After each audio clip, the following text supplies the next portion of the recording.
Et salut à tous, bienvenue dans ce nouvel épisode du podcast Nourris ta santé. Aujourd'hui, je suis avec Barbara. Salut Barbara. Salut Raphaël. Aujourd'hui, on va vous parler de tout ce qui est aménorrhée. J'espère que je le prononce bien.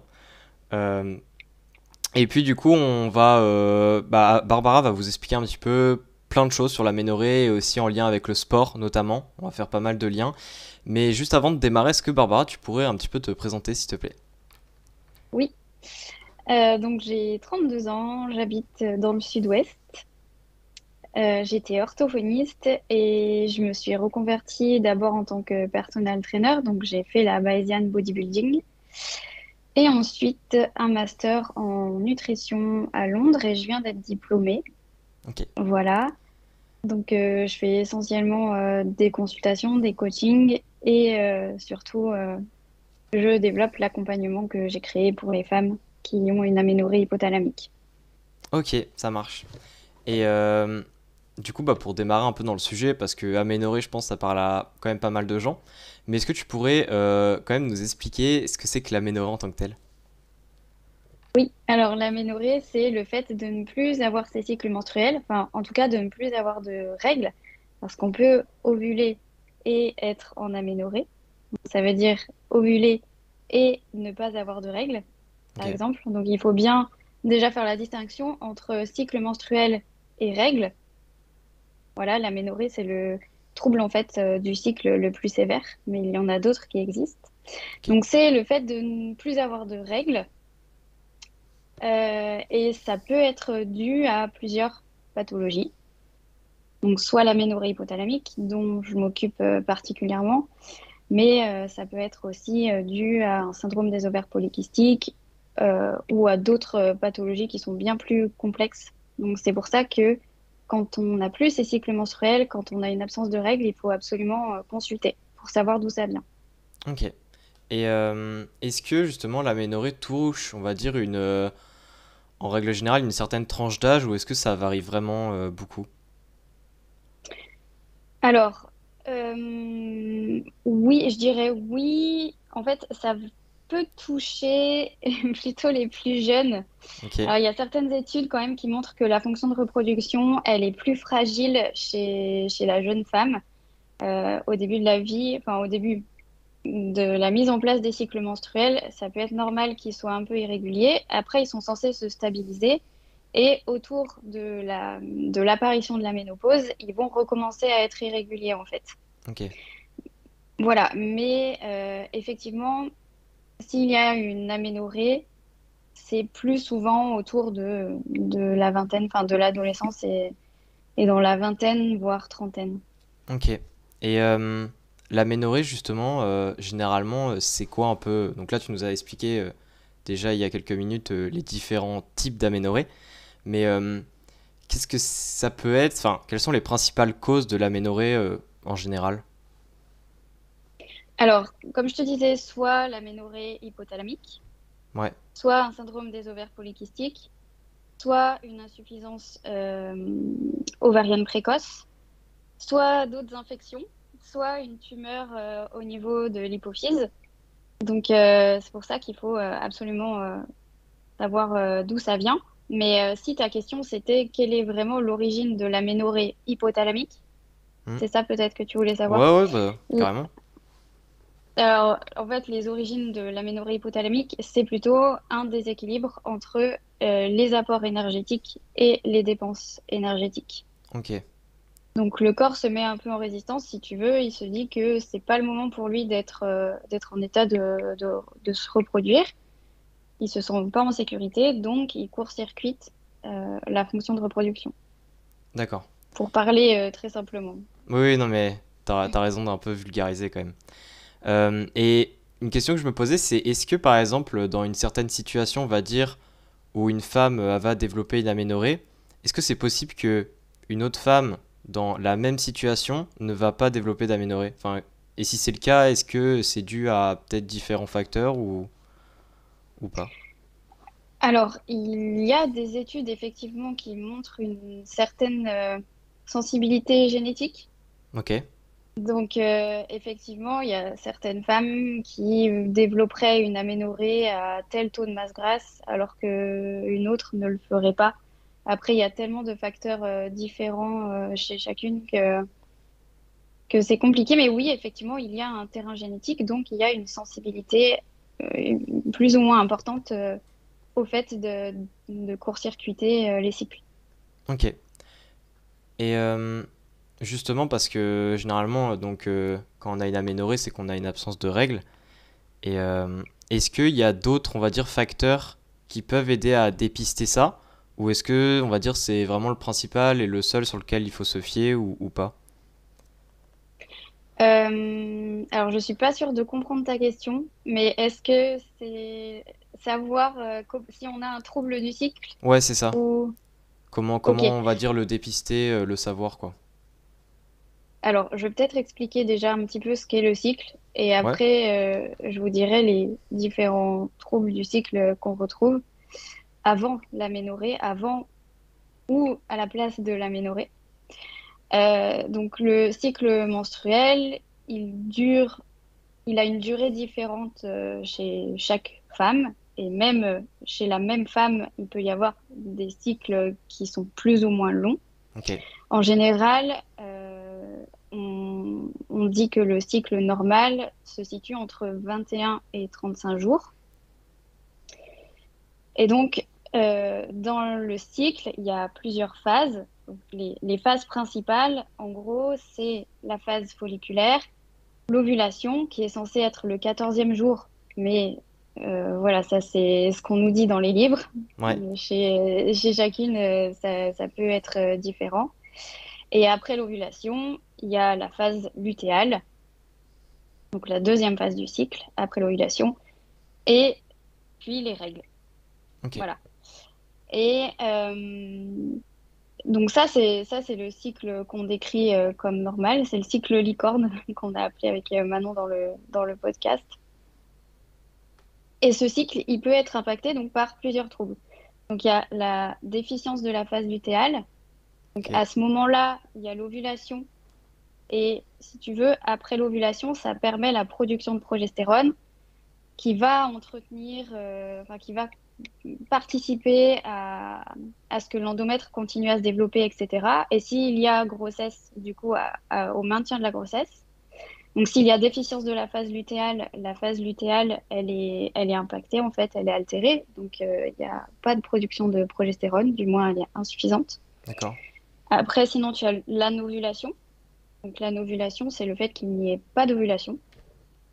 ok, Et ça, c'est problématique parce que ça veut potentiellement dire qu'il n'y a pas assez d'œstrogène, parce que c'est un gros pic d'œstrogène qui permet l'ovulation. Et ce pic d'œstrogène, ça indique au cerveau qu'il y a assez d'œstrogène, et les œstrogènes participent à la santé osseuse. Donc s'il y a anovulation, parfois les femmes ne s'en rendent pas compte, et ça peut être problématique pour leur santé osseuse. Donc ça, c'est le deuxième trouble du cycle. ok, Puis ensuite, il y a les cycles qui sont irréguliers. Donc, eux, ils se situent entre 35 et 90 jours. Donc là, tu as une irrégularité de la durée du cycle et qui s'allonge notamment. d'accord, Et le trouble, donc le plus important, le plus grave, c'est l'absence de cycle menstruel, c'est l'aménorrhée complète. ok, Voilà. Mais je reviens du coup sur ce que je te disais tout à l'heure. L'aménorrhée, quand tu es en aménorrhée, potentiellement, si tu es en train de guérir, tu peux ovuler. ok. Ouais, ça c'est quelque chose Voilà. qu'on sait pas généralement. Enfin, les personnes se disent que c'est pas possible, je pense. Oui, sauf que notamment dans Tela, je crois que j'ai deux femmes qui sont tombées enceintes avant le retour de cycle D'accord, parce qu'elles ovulaient. ok, Voilà. Et donc, pour se rendre compte que si on a un trouble du cycle, ce qui est intéressant de savoir, c'est d'une part si son cycle est régulier, d'autre part si on ovule, donc ok, avec la température notamment, et puis après tous les petits symptômes cliniques qui vont nous indiquer qu'on ovule. Donc les pertes en fait sont différentes au cours du cycle et notamment à l'ovulation, on observe des pertes qui sont un peu différentes du reste du cycle. d'accord, Mais après, pour la déficience de la phase lutéale, c'est compliqué parce que là, il faut une mesure de la progestérone. Ok, donc faut faire des analyses, etc. là. Faut aller plus loin. Donc voilà, il faut faire des analyses, etc. D'où l'importance de consulter un gynécologue de manière régulière. Et si on observe des changements dans sa température, par exemple, ou éventuellement l'absence de signes d'ovulation. Ok. Et est-ce que si on a, on va dire, des doutes justement, on se dit qu'on a peut-être une aménorrhée ou des troubles en règle générale, mis à part aller voir un médecin, un gynécologue notamment, est-ce que tu as, on va dire, il y a d'autres choses importantes à faire, peut-être sur l'instant T ou peut-être à plus ou moins court terme, ou est-ce que c'est vraiment d'abord, principalement, aller voir un gynécologue et que faire ça, on va dire? C'est d'abord consulter Ok, quelqu'un parce que ben, si c'est une infection, si c'est le développement d'une tumeur, enfin, on peut vraiment pas savoir et il vaut mieux déjà être sûr de ce que c'est ouais, avant d'entreprendre quoi que ce soit. ok. Et du coup, là, on a vu pas mal l'aménorrhée en règle générale et on va commencer un petit peu à lier au sport. Et la première des questions du coup que je voulais te poser, c'est tout simplement pourquoi est-ce que l'aménorrhée, en fait, c'est quelque chose qui touche, on va dire, pas mal les sportifs, que ce soit aussi bien sportif, bon, surtout de haut niveau, mais aussi peut-être sportif amateur. Oui, alors les sportives en amateur sont touchées, alors je dirais pas autant que les sportives de haut niveau, mais elles sont touchées d'une manière quand même assez importante. Généralement, c'est que les apports énergétiques ne suivent pas la dépense énergétique. Ok, Et du coup, ben, plus le volume d'entraînement est haut, forcément, plus les dépenses sont importantes et plus les apports énergétiques doivent être importants. Ensuite, dans les facteurs de risque de l'aménorrhée chez les sportives, c'est l'environnement qui joue, donc les croyances alimentaires, ouais, le fait de vouloir se nourrir sainement, entre guillemets, quand on est sportive. Donc toutes les croyances alimentaires qui peuvent tourner autour de l'interdiction des glucides, l'interdiction des produits ultra transformés, les troubles de l'image corporelle aussi, hmm, les sports à catégorie de poids, donc qui imposent de rentrer dans certaines catégories de poids, notamment pour les compétitions, les sports euh, qui supportent, qui, euh, qui enhancent un peu la finesse, donc genre la gym, la danse, ouais, etc. Voilà, ce genre d'environnement peut être vraiment destructeur. Donc voilà, les facteurs de risque, c'est principalement, ça va être le volume d'entraînement, l'environnement dans lequel la sportive évolue, et puis si elle, elle a des croyances, voire des troubles du comportement alimentaire. Il faut bien faire la différence entre avoir vraiment des troubles du comportement alimentaire et, enfin, ou des désordres alimentaires. hmm, C'est-à-dire que les difficultés, si tu veux, au niveau alimentaire, elles se situent sur un continuum. Tu peux avoir des troubles, enfin des difficultés qui sont très légères, ne pas te rendre compte que tu es un petit peu rigide dans ton alimentation, que tu évites certains aliments, par exemple assez gras ou assez ouais, sucrés. Et après, de l'autre côté du spectre, tu as vraiment les troubles du comportement alimentaire qui, eux, sont classifiés voilà, dans le DSM-5, par exemple. Donc, il peut y avoir des troubles du comportement alimentaire qui sont associés, plus ou moins des troubles de l'image qui, qui rendent les choses encore plus compliquées. ok. Et justement, quand tu disais tout à l'heure que c'était principalement lié à un déséquilibre entre l'apport et la dépense énergétique au niveau de la sportive, alors est-ce que déjà, on va dire, il y a une certaine, faut atteindre quand même une grosse différence entre les deux, peut-être qu'il y a, je sais pas, peut-être une indication en pourcentage ou quoi qui existe, on va dire, en moyenne, ou il y en a peut-être pas. Et est-ce que, quand tu dis, voilà, on va dire, on mange pas du tout assez par rapport à ce qu'on a besoin pour vulgariser, est-ce que c'est quelque chose pour développer une aménorrhée, pour en arriver à ce point-là, où ça dure vraiment longtemps à se développer, c'est-à-dire qu'il faut être vraiment dans ce stade-là pendant peut-être plusieurs mois, ou est-ce que ça peut être rapide? Est-ce que tu peux nous en dire plus? Oui, alors pour les deux, ça dépend des femmes. Donc, le premier point, c'était à quel niveau de déficience en Ouais, énergie, enfin de déficience en calories. Donc là, les recherches, elles montrent que ça dépend des femmes, c'est assez individuel, mais plus tu descends bas en calories, plus tu as des chances de développer des troubles du cycle. ok. Et notamment lorsque tu descends, alors de manière générale, les recherches dans les sciences du sport, etc., et les recherches qui sont vraiment qualitatives à ce sujet, elles disent que les chances augmentent drastiquement lorsque tu descends sous ton apport général pour ton métabolisme de base. Donc le Ok. métabolisme de base, voilà, je le redis juste pour tout le monde, mais c'est les calories qui nous servent à faire fonctionner notre corps au repos. Hmm.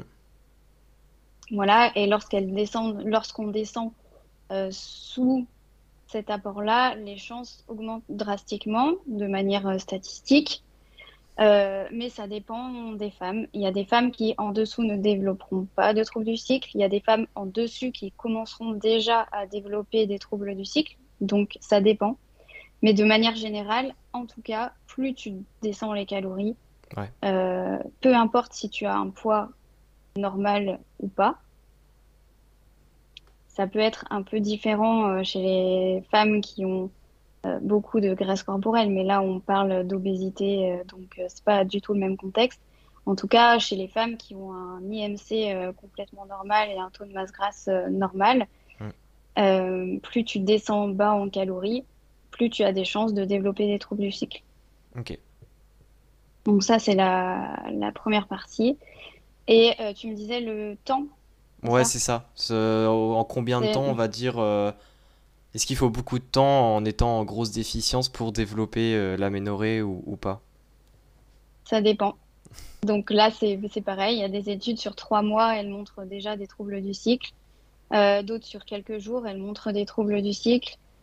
Donc, enfin, elles montrent des signes qui montrent que potentiellement le cycle menstruel va être perturbé. Et ça, indépendamment de l'exercice physique. Ok. Voilà, quand on commence en fait un exercice physique, si on maintient les calories à maintenance, la fonction de reproduction s'adapte correctement. Donc c'est complètement faux de dire qu'il est normal d'être en aménorrhée parce qu'on fait beaucoup de sport, Hmm. Ok. par exemple. Et en cas d'aménorrhée justement chez les sportives, une question je pense que beaucoup de personnes pourraient se poser, et même si on est amateur, c'est la question de est-ce que il faut arrêter le sport justement pour guérir ou est-ce qu'on peut continuer pendant la guérison? Alors on peut continuer pendant la guérison. Après, il y a il y a plusieurs choses, je pense, à réfléchir en fait. Donc est-ce que la femme, elle fait du sport par compulsion? Ouais. Et donc, ce qu'on retrouve quand même assez souvent chez la femme qui est touchée par l'aménorrhée, c'est que le sport est une sorte d'addiction, Ouais. euh, ou alors elle continue à en faire pour se dépenser énergétiquement. Donc, voilà. Déjà, la réflexion à avoir, c'est pourquoi je fais de l'activité physique? Est-ce que je fais de l'activité physique parce que ça me fait du bien et j'ai vraiment une démarche de santé en pratiquant cette activité? Ou est-ce que je continue à faire cette activité parce que je suis accro, j'ai besoin de dépenser des calories et je le fais de manière excessive? Un peu par Donc là, obligation et contrainte quoi, en quelque sorte. par obligation, par contrainte et sans repos. Sans Ouais. repos, sans récupération adéquate. Et du coup, mes perfs en plus n'augmentent pas. Hmm. Voilà. Est-ce que je pratique donc cette activité physique parce que ça me fait du bien et parce que je le fais dans une démarche de santé? Par exemple, je veux faire de la musculation ou alors je continue un petit peu à courir parce que je veux entretenir ma capacité cardio-respiratoire ou voilà, continuer à progresser dans ce champ-là ou parce que ben, ça me fait plaisir. J'ai un club de CrossFit et moi, j'aime être avec mes amis et j'aime faire mes WOD. C'est différent. Et dans ces cas-là, quel temps j'alloue à ça? Est-ce que je récupère suffisamment? Et bien sûr, est-ce que je me nourris en conséquence? Hmm. Voilà. Et qu'est-ce que je fais à côté aussi? Parce que d'expérience, euh, j'ai des femmes qui, ok, vont au CrossFit 2 fois par semaine et elles font une séance de yoga chez elles ou quoi. Par contre, à côté, elles ont un chien, donc elles font des promenades de 15 Ouais, 000 pas par jour. Elles vont au taf à vélo et puis elles sont jamais assises, tu vois. C'est que le corps ne fait pas la différence entre l'exercice physique en tant que tel, qui est volontaire, donc les séances de sport, hmm, et le mouvement de manière générale. Ce mouvement implique aussi des apports énergétiques. ouais. Ouais, donc ça, je pense que c'est un point qui est important, c'est de... Bah, en fait, généralement, quand on fait du sport, tu vois, les personnes disent, ouais, là, je vais me dépenser et tout.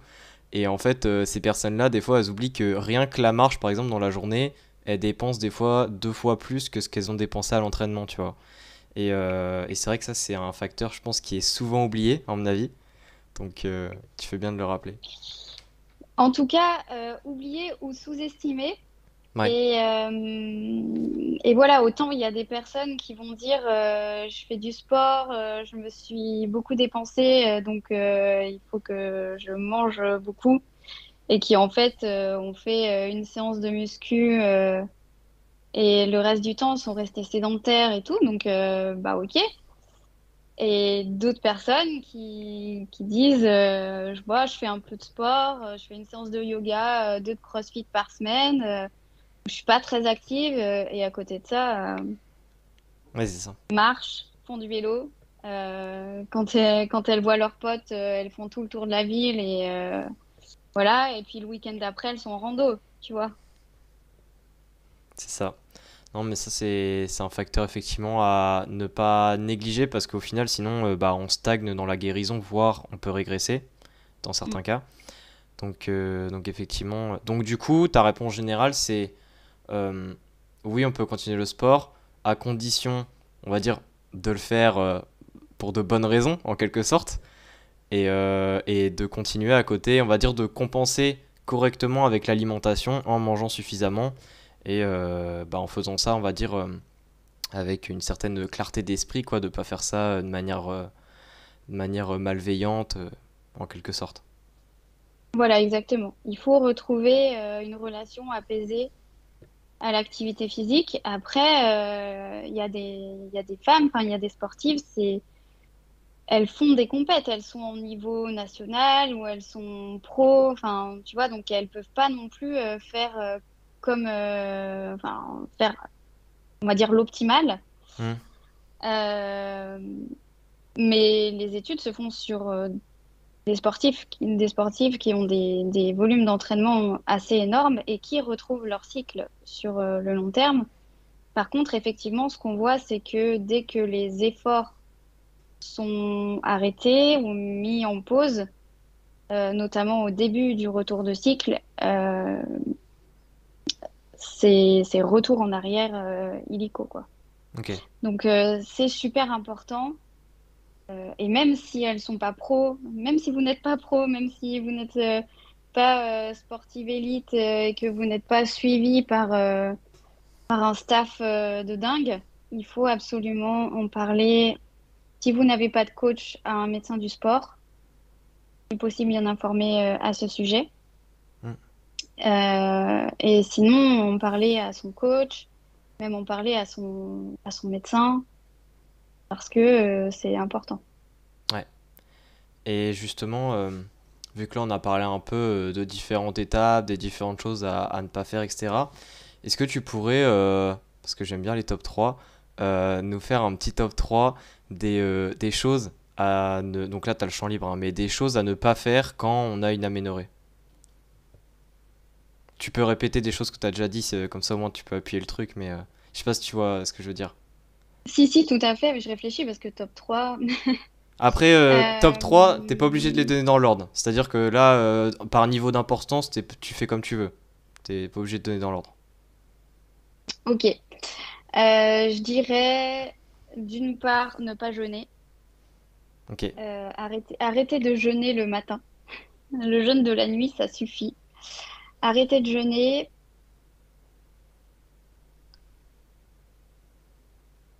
ne pas couper les glucides. ouais, Euh, Ne pas couper les glucides. Là, je les ai fait dans l'ordre, hein. Donc, ok, ne pas jeûner, ne pas couper les glucides, manger quand on a faim. ok. Pourquoi? Parce que chez les femmes en aménorrhée, les hormones de la faim et de la satiété, elles sont complètement dérégulées Hmm, avec une hormone de la gréline, la gréline qui est qui signale la faim qui est chroniquement élevée en fait.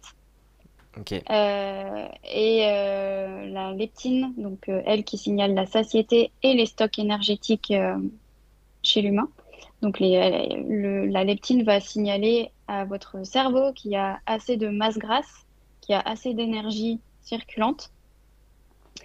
Et les deux sont dérégulés et leur niveau redevient normaux une fois que les cycles sont stabilisés et notamment une fois que le taux de masse grasse est correct et que le corps, du coup, se sent assez sécuritaire pour relancer les cycles.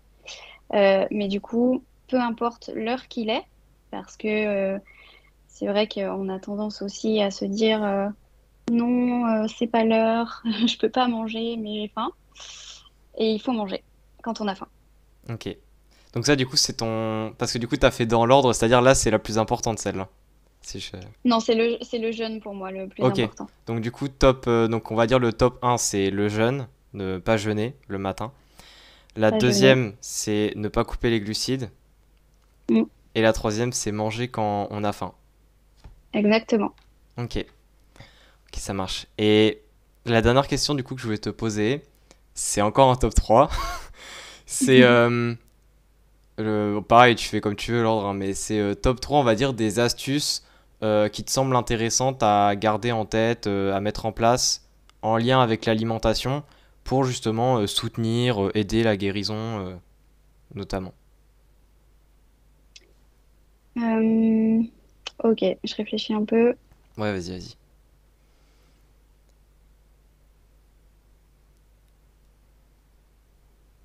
Ok. Alors la première chose, je dirais, si vous continuez à vous entraîner, vous nourrir en conséquence autour de votre entraînement. Ok. Deuxième chose,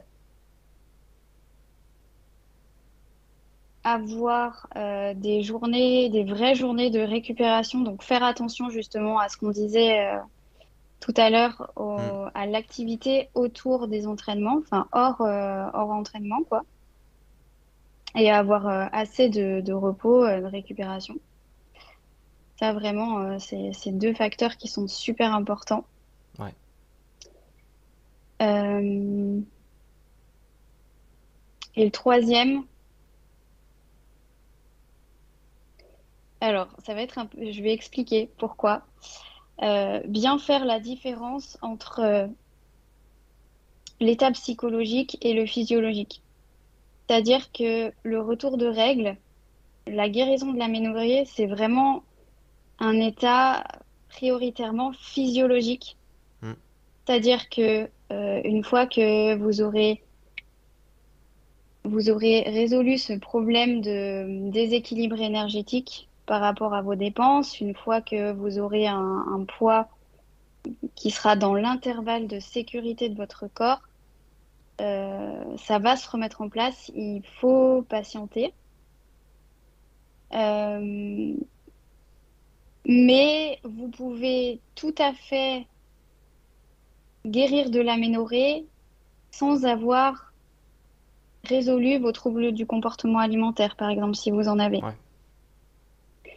Donc, bien faire la différence entre les deux, même si évidemment que plus on avance dans la guérison des troubles du comportement alimentaire, s'il y en a, plus ce sera simple d'atteindre cet état d'équilibre et du coup de retrouver ses cycles. Mais bien faire la différence entre les deux. Et une dernière chose que je voulais mentionner aussi,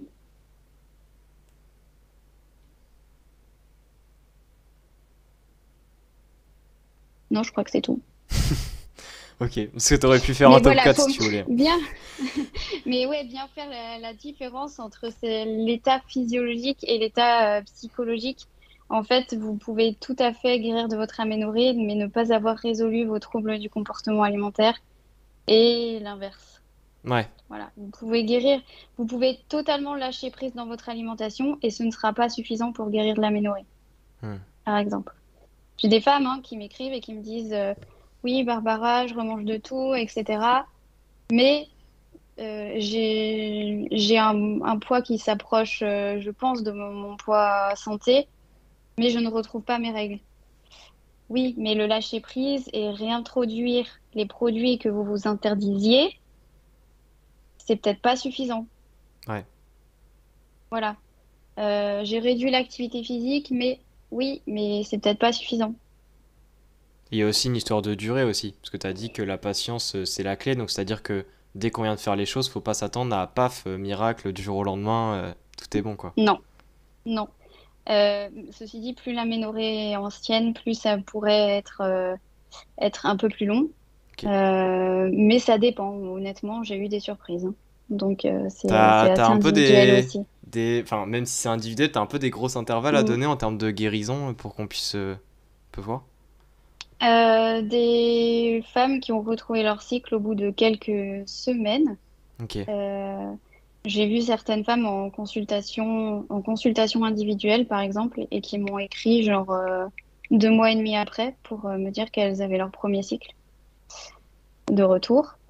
Et d'autres, par exemple, chez lesquelles eh bien, il faudra plusieurs mois, voire un an, Ok. voire peut-être un peu plus. Dans les études, on voit parfois 2 ans, 2 ans et demi.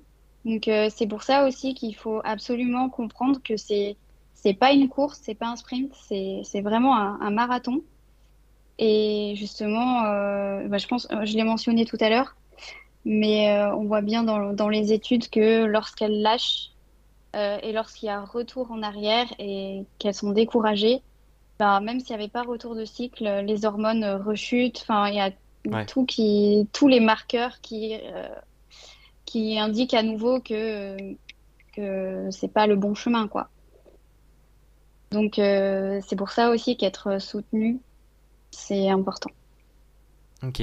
Je sais pas si t'avais peut-être une dernière remarque ou quelque chose à laquelle tu pensais à dire pour finir ou pas. Non, je crois que j'ai dit à peu près l'essentiel en tout cas. Ok. Est-ce que tu as d'autres questions, toi? Bah non, non, je pense que tu as fait le tour. Mais est-ce que tu pourrais, peut-être, du coup, pour les personnes qui écoutent et qui sont peut-être en aménorrhée ou pas, je sais pas, on va dire un petit message de fin, on va dire une astuce personnalisée que tu donnerais, je sais pas, enfin ce que tu veux. Alors, une astuce personnalisée. Ça peut être un... non, mais Compliqué. c'est genre juste une phrase en mode motivante ou tu fais comme tu veux. Mais juste histoire que tu finisses toi. Ouais, mais si, ben, j'ai quand même envie de leur dire qu'elles ne sont pas seules, que si elles pensent qu'elles sont seules, c'est pas du tout le cas. Il y a des centaines, des milliers même de femmes en France dans la même situation, qui sont perdues, à qui on dit que les cycles menstruels, ça sert à rien à part avoir des enfants, ce qui est complètement faux. On connaît maintenant les conséquences. Des spécialistes qui sont sensibilisés à ce sujet, il n'y en a pas beaucoup. Les Hmm. trouver, c'est le parcours du combattant, malheureusement. Donc vraiment essayer de trouver les personnes en qui elle veut avoir confiance, s'entourer aussi, voilà, Ouais. et ne pas perdre patience. On le sait, la hache, enfin l'aménorrhée hypothalamique, pardon, c'est réversible.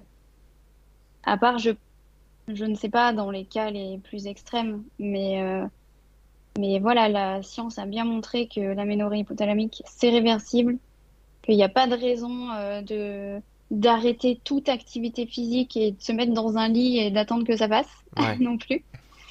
Voilà, donc faut revivre en fait.